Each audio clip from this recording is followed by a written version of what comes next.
Halo bosku, jumpa lagi dengan channel Masno22. Sebelum lanjut ceritanya jangan lupa subscribe, satu lagi jangan di-skip nontonnya ya. Terima kasih. Kesadaran spiritual Chen Ping menembus ke dalam batasan di bawah ubin lantai istana Raja Barbar seperti jaring laba-laba, dan akhirnya terkunci pada dinding batu kuning tua di belakang singgasana di tengah aula. Dinding batu itu terlihat biasa saja, tetapi di dalamnya terdapat ukiran-ukiran kasar yang khas dari alam liar kuno, dan setiap garisnya dipenuhi darah dan penindasan kuno. Dia menjentikkan jarinya, lalu seberkas energi pedang yang kacau meledak dari ujung jarinya, dengan tepat menebas simpul rune di dinding batu. Ledakan, dinding batu itu retak terbuka, memperlihatkan lorong tanpa dasar. Lorong itu gelap gulita, hanya ada sedikit cahaya keemasan yang berkedip-kedip di ujungnya, disertai aura yang begitu pekat hingga tak dapat dilenyapkan dan fluktuasi samar jiwa. Mata Chen Ping terfokus, dan dia melangkah masuk ke lorong. Begitu kakinya menyentuh tanah, ribuan lampu tulang tiba-tiba menyala di sekelilingnya, menerangi rumah harta karun berbentuk lingkaran dengan kubah setinggi ratusan kaki. Pemandangan di dalam perbendaharaan itu benar-benar menakjubkan. Dindingnya bertatahkan kristal peri yang bersinar di malam hari, membuat seluruh ruangan seterang siang hari. Di platform giok pusat terdapat gunung batu abadi, energi spiritualnya begitu kaya sehingga hampir berubah menjadi substansi. Ada juga kotak giok dan gulungan kulit binatang yang tak terhitung jumlahnya yang ditempatkan secara acak. Di antara mereka, beberapa ramuan spiritual yang memancarkan aura kacau benar-benar menyebabkan lautan kesadaran Chen Ping sedikit bergetar. Tetapi yang benar-benar membuat pupil matanya mengecil adalah jiwa emas yang mengambang di bagian terdalam rumah harta karun itu. Roh itu tingginya sekitar 3 meter, mengenakan baju besi tulang binatang, dengan wajah yang samar tetapi memperlihatkan keagungan yang memandang dunia dari atas. Tubuhnya dikelilingi oleh totem hantu yang unik bagi suku-suku barbar kuno, dan setiap polanya tampaknya mengandung hukum-hukum awal mula dunia. Orang luar yang memasuki tanah leluhur yang liar sedang mencari kematian. Jiwa itu membuka mulutnya, dan suaranya bagaikan auman ribuan binatang, mengguncang seluruh rumah harta karun. Chen Ping hanya merasakan tekanan yang luar biasa dan tak tertahankan datang ke arahnya, yang lebih dari 100 kali lebih kuat daripada tetua agung sebelumnya, dan itu benar-benar menyentuh ambang alam semi-santo. Dia langsung mengaktifkan asal-usul waktu, dan wilayah kekuasaannya meluas dengan dahsyat, mencoba menekan lawan. Namun, sang roh hanya tersenyum dingin, melambaikan lengan jubahnya, dan gelombang udara kemasan sekeras besi menghantam wilayah Chen Ping. Dengan suara, krek, bidang waktu hancur seperti kaca. Chen Ping merasakan sesak di dadanya dan dikejutkan oleh gelombang udara hingga mundur 3 langkah, dengan jejak darah mengalir dari sudut mulutnya. Kamu hanya memamerkan dasar-dasar asal-usul waktu, dan kamu berani memamerkannya di hadapanku. Bayangan roh itu muncul di udara, kelima jarinya membentuk cakar, mencengkeram ke arah tenggorokan Chen Ping dengan kekuatan yang mampu merobek ruang. Mengingat tidak mudah bagimu untuk berkultivasi, dan kamu telah menyerah dalam kultivasimu, aku dapat membiarkan tubuhmu tetap utuh. Mata Chen Ping dingin, dan energi sejati yang kacau di tubuhnya mengalir deras. Pada saat yang sama, dia memanggil pisau terbang pembunuh abadi, yang berubah menjadi cahaya hijau dan melesat ke tengah alis Shen Hun. Tetapi sang jiwa hanya menunjuk dengan santai dan pisau terbang itu pun terlempar ke belakang, bahkan sebuah retakan kecil pun muncul di sana. Mustahil, Chen Ping merasa ngeri. Kekuatan jiwa ini jauh melampaui ekspektasinya. Hanya seberkas jiwa yang tersisa yang memiliki kekuatan seperti itu, orang macam apa leluhur suku barbar kuno itu.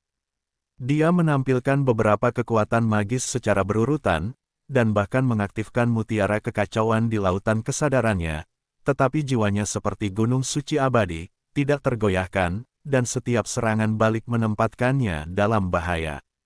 Melihat serangan dari roh semakin ganas, energi internal Chen Ping hampir habis.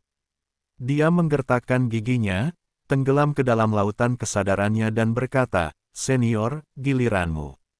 "Hahaha, apakah kau membiarkanku merasukimu lagi?" Raja Iblis Awan Merah tertawa. "Tidak, orang ini adalah roh, kamu hanya perlu keluar langsung," kata Chen Ping. Penguasa Iblis Awan Merah saat ini juga merupakan tubuh roh, jadi sudah tepat baginya untuk menghadapi pria di depannya. Segel di lautan kesadaran hancur, dan sosok merah gelap yang terbungkus energi iblis yang mengerikan naik ke langit. Itu adalah Raja Iblis Awan Merah yang telah lama berada di lautan kesadaran Chen Ping. Begitu dia muncul, dia berubah menjadi aliran cahaya dan bergegas ke rumah harta karun, langsung menuju jiwa emas. Dari mana datangnya orang tua abadi ini, yang berani menyentuh bangsaku?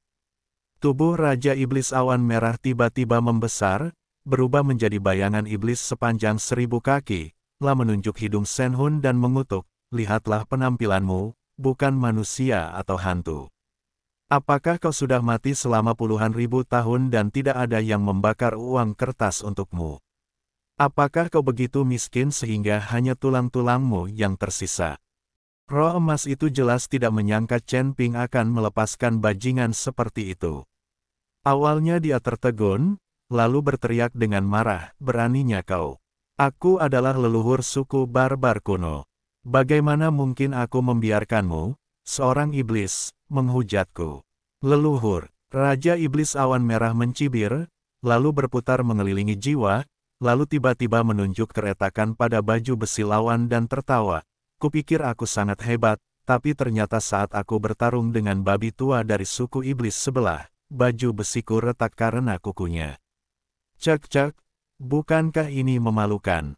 Jika ini tersebar, bagaimana klan kunomu akan menunjukkan wajah mereka?" Roh itu sangat marah sehingga cahaya keemasan melonjak, dan bayangan totem di sekitarnya bergetar. "Kamu, bagaimana kamu tahu?"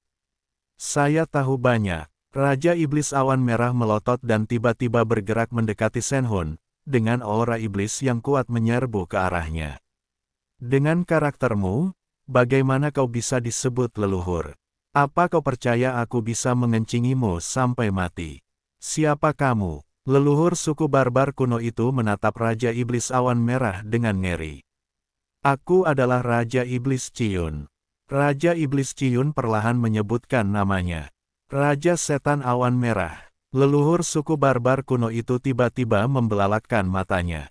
"Apa, kau mengenalku?" tanya Raja Iblis Awan Merah. "Tentu saja, ribuan tahun yang lalu, Anda membunuh puluhan ribu orang abadi dalam pertempuran di surga ke-9, siapa yang tidak mengenal Anda?" Nenek moyang suku barbar kuno menyanjung Raja Iblis Awan Merah. Mendengar ini, Raja Iblis Scarlet Cloud merasa sedikit malu. Dia terkekeh dan berkata, "Seorang pahlawan tidak membanggakan prestasi masa lalunya. Aku hanya roh sekarang, dan tubuhku telah hancur. Karena kau mengenalku, maka tolong tunjukkanlah sedikit mukamu dan biarkan aku, adikmu, mengambil semua hartamu. Lagi pula, suku barbar kuno milikmu telah hancur, jadi tidak ada gunanya bagi jiwa sepertimu memiliki begitu banyak harta."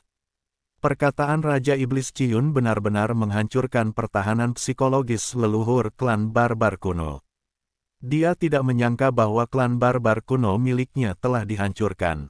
Nenek moyang suku barbar kuno memandang ejekan dan ancaman yang tak tersamar di mata Raja Iblis Awan Merah, lalu menatap Chen Ping yang tampak tersenyum di sampingnya, dan akhirnya menyadari bahwa ia telah bertemu dengan seorang pria tangguh. Dia tahu bahwa jika dia tidak setuju, dia akan kehilangan jiwa ini. "Baiklah, aku akan menyerahkan rumah harta karun ini kepadamu, tetapi aku harap kamu tidak akan menyentuh warisan klan kuno milikku. Setelah aku membangun kembali tubuhku, aku dapat membuat klan barbar kuno itu muncul kembali." Setelah leluhur suku barbar kuno selesai berbicara, dia berubah menjadi cahaya keemasan dan langsung tenggelam ke dalam lempengan batu jauh di dalam rumah harta karun, dan tidak ada gerakan lagi. Chen Ping menatap leluhur suku barbar kuno yang pergi, lalu menatap Raja Iblis Ciyun yang berdiri dengan tangan di pinggul dan tampak puas, dia tidak bisa menahan senyum. Senior, aku tidak menyangka kamu begitu terkenal. Chen Ping memuji Raja Iblis Ciyun. Tentu saja, aku tak terkalahkan di bawah langit ke-9. Raja Iblis Awan Merah tersenyum penuh kemenangan. Kesadaran spiritual Chen Ping bergerak, dan jiwa Raja Iblis Ciyun langsung kembali ke lautan kesadarannya. Sialan, apa salahnya kau memintaku untuk tinggal di luar lebih lama lagi? Teriak Raja Iblis Awan Merah. Aku takut jiwamu akan terekspos terlalu lama dan rusak. Akan merepotkan jika kau tidak bisa membangun kembali tubuhmu, kata Chen Ping. Setelah Chen Ping mengatakan ini, Raja Iblis Ciyun tidak mengatakan apa-apa lagi. Chen Ping kemudian melambaikan tangannya, dan harta langka yang tak terhitung jumlahnya, rahasia seni bela diri, dan senjata spiritual kuno langsung terkumpul ke dalam cincin penyimpanannya. Yang paling mengejutkannya adalah akar roh kekacauan, yang berakar di batu kekacauan, dan sebuah fragmen seni pemurnian tubuh liar yang memancarkan suasana kuno. Metode pemurnian tubuh yang terekam di dalamnya berkali-kali lebih kuat daripada teknik pemurnian tubuh dari klan pemurnian tubuh kuno di alam surgawi. Dengan teknik pemurnian tubuh ini, tubuhku bisa menjadi lebih kuat. Chen Ping menyingkirkan teknik pemurnian tubuh. Buas, lalu mengalihkan perhatiannya ke akar roh kekacauan primal. Akar spiritual yang kacau ini jelas masih tumbuh, dan energi spiritual di sekitarnya jelas jauh lebih kaya. Jika kita menanam benda ini di menara penindas iblis, bukankah akan selalu ada energi peri di menara itu? Chen Ping memikirkannya, lalu membawa akar roh kekacauan dan batu kekacauan ke menara penekan iblis. Segera, akar roh kekacauan tumbuh di depan Chen Ping dengan kecepatan yang terlihat oleh mata telanjang. Aliran waktu di dalam menara 100 kali lebih cepat daripada di luar, jadi laju pertumbuhannya juga jauh lebih cepat. Chen Ping tertawa dan memasukkan beberapa batu abadi ke dalam menara penekan iblis. Mulai sekarang, jika dia berlatih lagi, dia akan berlatih di menara penekan iblis, dan kecepatannya akan jauh lebih cepat.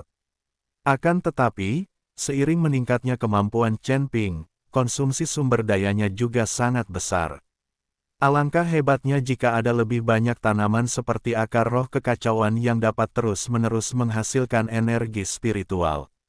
Setelah meninggalkan perbendaharaan, Humazi dan yang lainnya juga datang.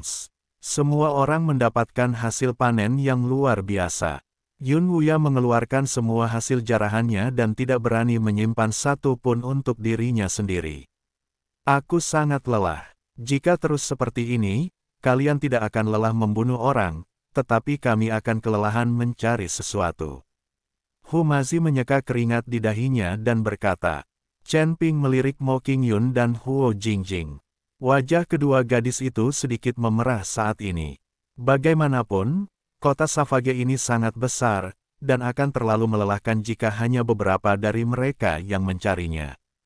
Yun Wuya, kirimkan sinyal dan minta semua murid Sekte Qingyun-mu untuk datang. Kita harus melakukan pencarian seperti ini di masa depan.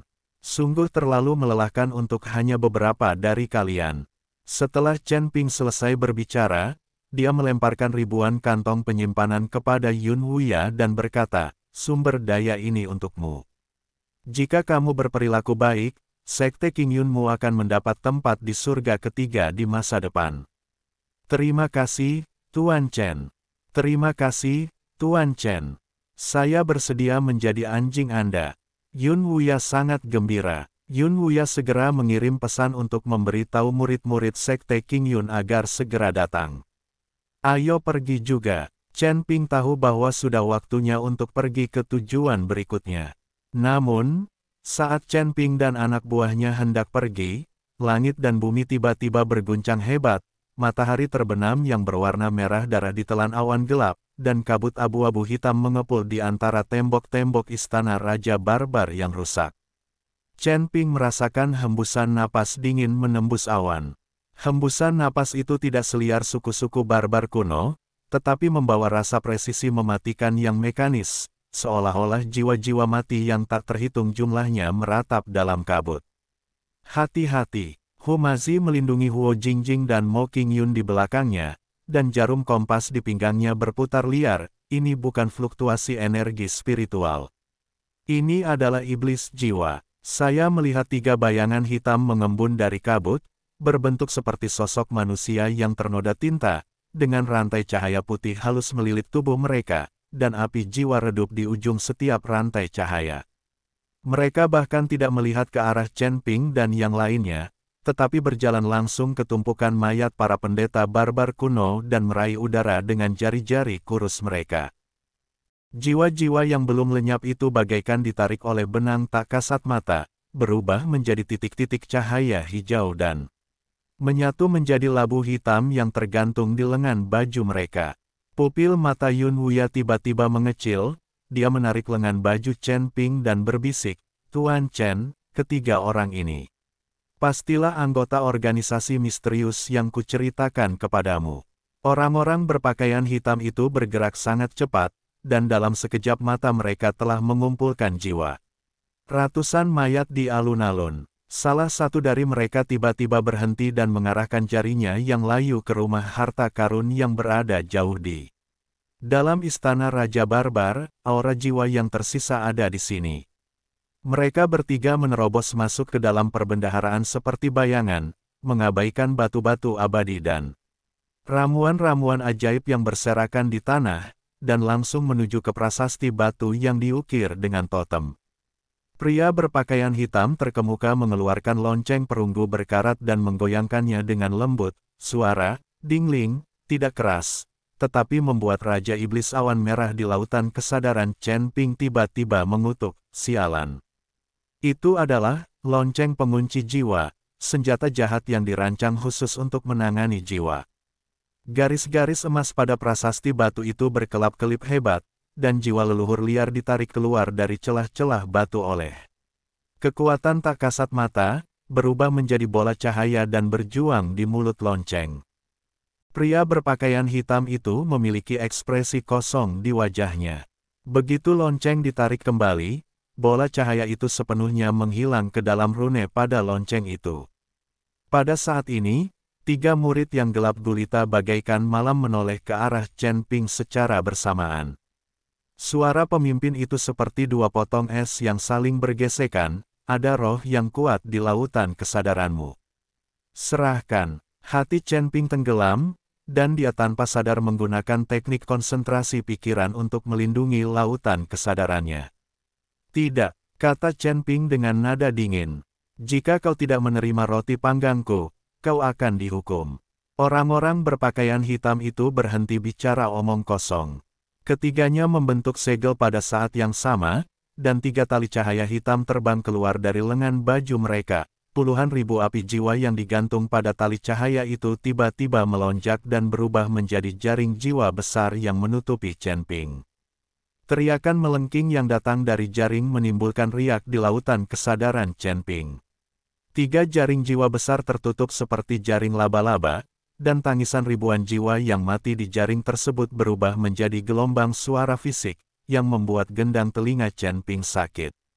Dia secara tidak sadar mengaktifkan tubuh emasnya yang tidak bisa dihancurkan, dan seluruh tubuhnya ditutupi dengan sisik emas. Hu Mazi juga langsung melemparkan beberapa jimat untuk membentuk perisai pelindung di sekitar mereka.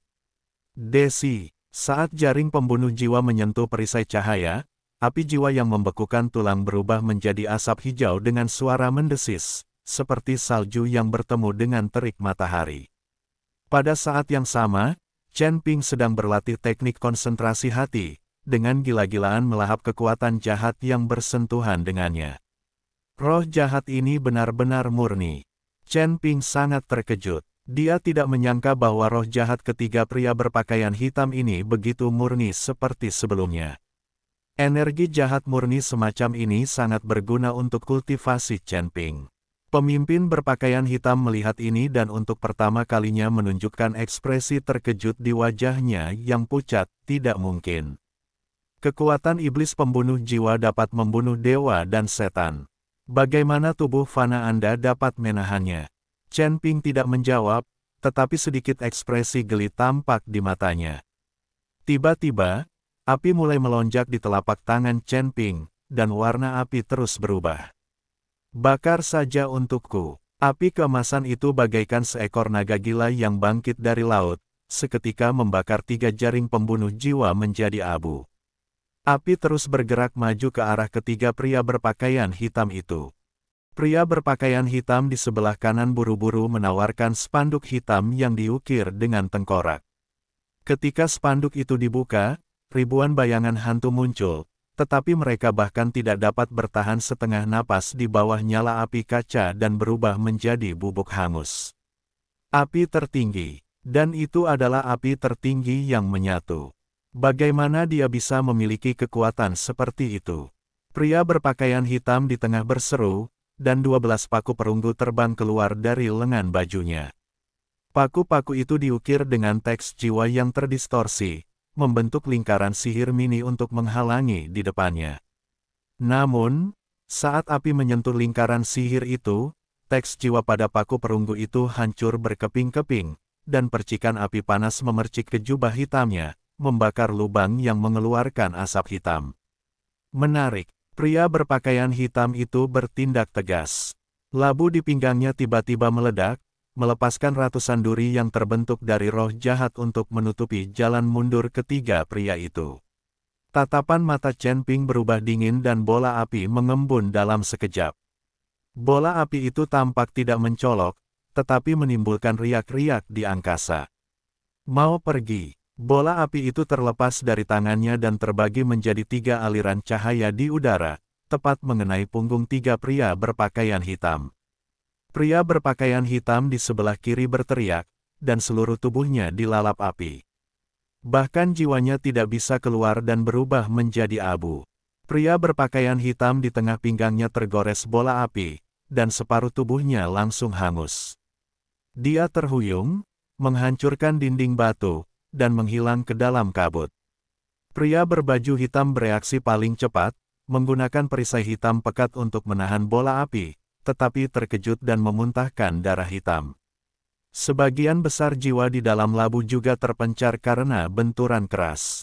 Wah, tunggu saja. Suara serak itu menghilang ke dalam kabut tebal disertai kebencian, dan aura dingin dan suram antara langit dan bumi pun surut, hanya menyisakan tanah hangus dan bau belerang yang menyebar. Chen Ping, kamu baik-baik saja? Hu Mazi bertanya dengan tergesa-gesa. Yun Wuya menatap ke arah hilangnya pria berpakaian hitam itu dengan waspada, keringat dingin membasahi dahinya. Ketiga orang itu berasal dari organisasi misterius. Aku khawatir kita akan mendapat masalah sekarang. Kita pergi dulu dari sini. Chen Ping mematikan apinya dan sedikit mengernyit.